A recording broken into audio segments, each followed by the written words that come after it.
Hi. Hello, how are you doing today? I'm great. You state your name for the record first. My name is Andrew Mattson. I teach American Studies and Media Communications at SUNY Old Westbury. So I do media history, media studies, talking about media, thinking about media, curious about media. I enjoy answering questions and talking about the media in general. Wow. Okay. And what is it about the media that lights the fire in you the most? Well, I mean, one of the great things about media is that almost any, it is a medium of communication. It's a channel between you and me, between all of us. And in any area, any walk of life, any topic, anything you're interested in, quite often we don't experience it directly. I've never met Hillary Clinton or Barack Obama or Donald Trump, but I think I know them because I've seen them on my phone and on the laptop and on TV. I feel intimately connected to lots of people in other parts of the world who I will never know and never be able to reach out and touch or literally meet in the flesh. They come to me through the media. So the media is a filter, it's a connection, it's a distortion. It enters into so many parts of our reality. We have a mediated reality, which means that whatever you're curious about, whatever you're fascinated about, whatever you're angry about, there's probably a media component. So, television was the most popular medium, right? Or major medium. And still is. Still is? Oh, wow. That's the thing. We talk a lot about digital media. We talk a lot about our phones. We talk about social media and Twitter and Facebook this and Facebook that, and virtual reality and all of these new technologies and new forms of media. They're on our minds. They're in the news. We talk about them all the time. But the reality is that television is still the dominant medium.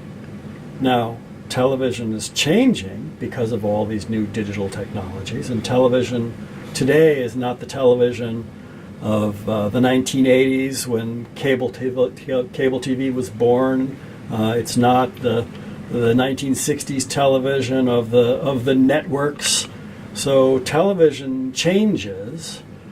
Television is changing right now because of all of these new social media, digital, virtual, augmented reality technologies, which are challenging the king. But television is still, right now, the king. And it's competing and it's transforming itself to deal with the challenges posed by new technologies.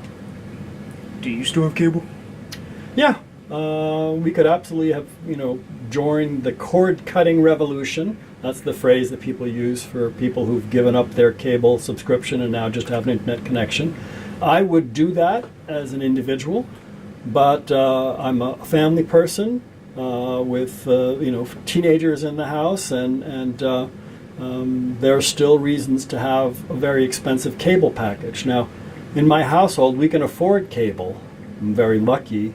My household makes enough money that the cable bill is not terrible, right? I'm not choosing between food and my cable bill, right? So do I think that a very expensive cable package is a necessity?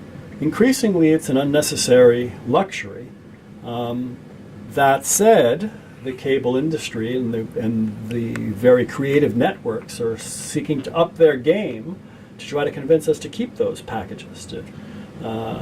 So it is very much a competition, and there are some people who can afford it who are going to keep those cable subscriptions because the cable networks are actively trying to keep us by, frankly, creating better content, more entertaining, better drama, better comedies that are still, in first run anyway, mostly available on cable. So it's not about, the age of cable is over and we're moving to on-demand, internet, over-the-top streaming platforms. It's that both of these are in the middle of a rivalry for markets. It's a very big competition. And both the over-the-top internet streaming platforms and the traditional cable networks are transforming themselves in this competition to get our eyeballs and to get our subscription dollars in ways that could end up being good for us as the viewers.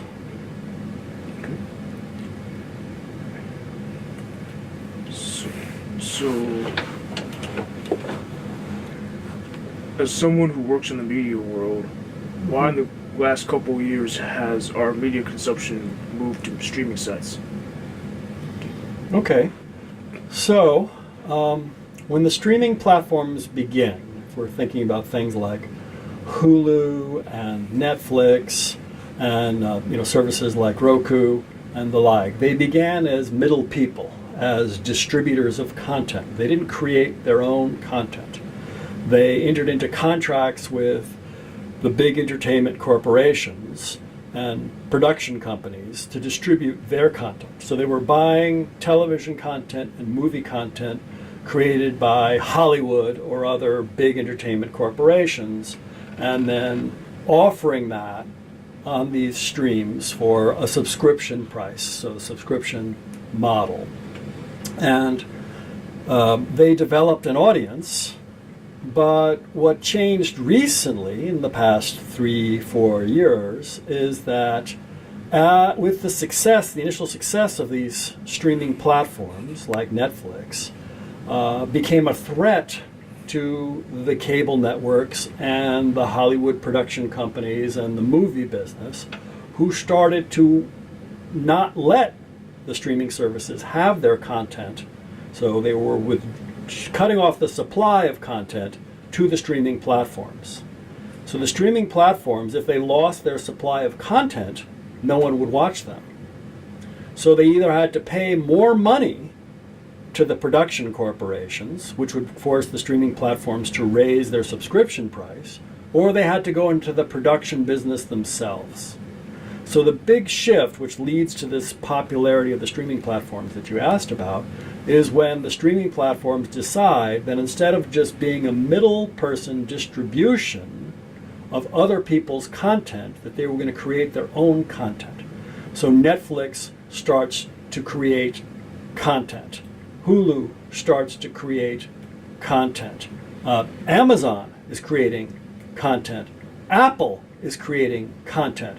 So corporations that were technology companies or that were platform distribution streaming companies that were channels of distribution went into the production business and invested a lot of money in attracting talent to create really great dramatic comedy series and movies and documentaries and short form. So the quality of the content went way up on the streaming platforms, and no longer were we going to Netflix to watch an old movie or a foreign movie or a movie that was made 20 years ago in Hollywood. We're now there to watch Netflix originals or an Amazon production or an HBO production HBO is both a network and a streaming platform. So I think that the short answer to your question is that streaming platforms took off in terms of their influence, their popularity, and their profitability by becoming producers of quality content which would attract people to their services. So do you think that eventually no one will distribute another source's content? Do you think that eventually everyone's going to be? Okay. They're both. You don't have to choose. So we have partnerships, we have co-production deals. The blurring between the publisher and the platform. So by publisher, I mean anyone who's creating content. So that can be publishing a book, publishing a newspaper, creating content. It can be producing a video, right? So the neat lines between different types of media and between the distribution of media and the creation of media, those have become blurred. So cable companies are becoming streaming platforms, and streaming platforms are becoming producers of content. So being able to have a specific niche, a specific sector of the industry where I'm just a distributor, that era is over, right? We now have platforms that are, yes, channels of distribution, but they're also really taking the stage as producers of content. And that is a real threat to all of the major corporations that are in the production of television and music and movies. And we have a very decisive moment right now with the current Oscars, where Netflix is spending something like $24 million to promote a movie called Roma, which is a very popular movie made by a famous director, not for a major Hollywood studio, but being produced as a streaming first Netflix original movie production, which they want to win an Oscar. So yes, it's being shown in theaters, because in order to qualify for an Oscar, you have to show the film in theaters. But at the same time as it was being shown in theaters, Netflix subscribers can watch this for free. You have to pay for the Netflix subscription.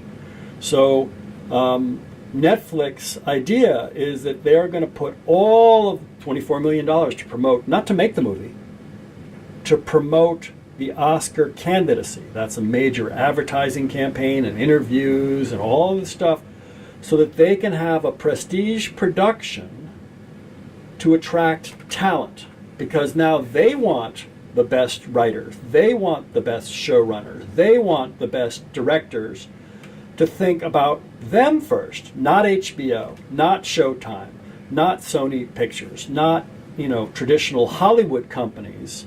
Netflix wants to attract the people who could really create entertainment, and they're going to create a new form of a studio system, which is streaming platforms with cash to burn, investing millions of dollars in becoming a dominant force in content creation, not just distribution. So has streaming affected any of your work? Yeah, so I teach media studies and I teach kind of new media journalism production. Streaming is an enormous asset in the classroom. I don't bring VHS tapes or DVDs. In my class, I stream short video excerpts from YouTube or Vimeo or from various distribution platforms. I use my Netflix subscription, I use my Amazon Prime subscription, so that I can show things in a media studies class through the computer and the projector in the room. So professionally, I absolutely use streaming platforms as a teaching tool. Not to show an entire movie, I might show 3 minutes of something. But in order to have access to that, I have to have a subscription to Amazon or Netflix to be able to show, this clip of something or other. And then when we're teaching future media professionals, we need to prepare them for a streaming first, digital first world. So how you tell stories, how you report the news, how you create content for a streaming audience is different than how content was created, the content strategies and techniques of 10, 15, 20 years ago. So the way we produce content for a mobile first, social first, streaming first audience means that content has to be shorter. We need to produce content that can be viewed with the sound off, right? We need to assume that content is going to be attached to a tweet or going to be shared on Instagram.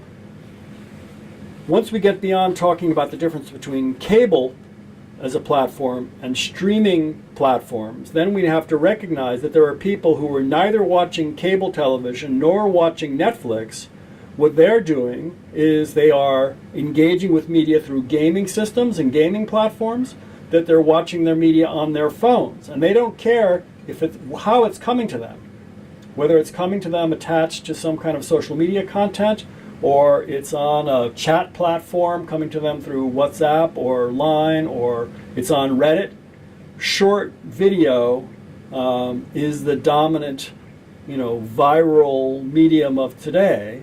So you, as future media professional, understanding your audience and how they get their content, where are they sitting, what are they holding, where are the eyeballs, chances are they might be, anywhere, holding a phone, holding an iPad. They're not, and maybe they're watching Netflix on that iPad, maybe, or on their phone, but it's just as likely that they're watching some form of short video content, or it could be in the future augmented or virtual reality content that is not coming to us through a social media platform. I'm sorry, a streaming platform like Netflix. Okay. Netflix has more rivals than cable television. Let's put it that way. Last question. All right, and so right now it's 2:20. I have one more question for you. Wait. Oh no, there's two questions here. Deciding Okay. which one's better. Yeah. Okay. How long have you been working at the school for? And I was told the other day that I've been here for 23 years, so probably longer than you've been alive. Oh, Since before you were born, young fella. I'm assuming you're younger than I'm 23. You're 23? Yeah. So you and I've been here and you've been on the planet for exactly the same amount of time. And Old Westbury is a great place. It's a great place because we have great faculty and we have great students and we can have conversations about the media. For us, who are curious about the media and passionate about the media, being able to come here and talk about things and figure it out, because you and I are both figuring this out at the same time because everything's changing around us. This is not your grandpa's television anymore. It's like, and it's not my television either. It's like, the television of 6 months ago is not exactly the television of a year from now, and I'm desperately trying to keep up with it so that we can have conversations where I pretend to know more than you do. Thank you. Can you just repeat your name and occupation? My name is Andrew Mattson, and I teach media communications at SUNY Old Westbury. Thank you. Just for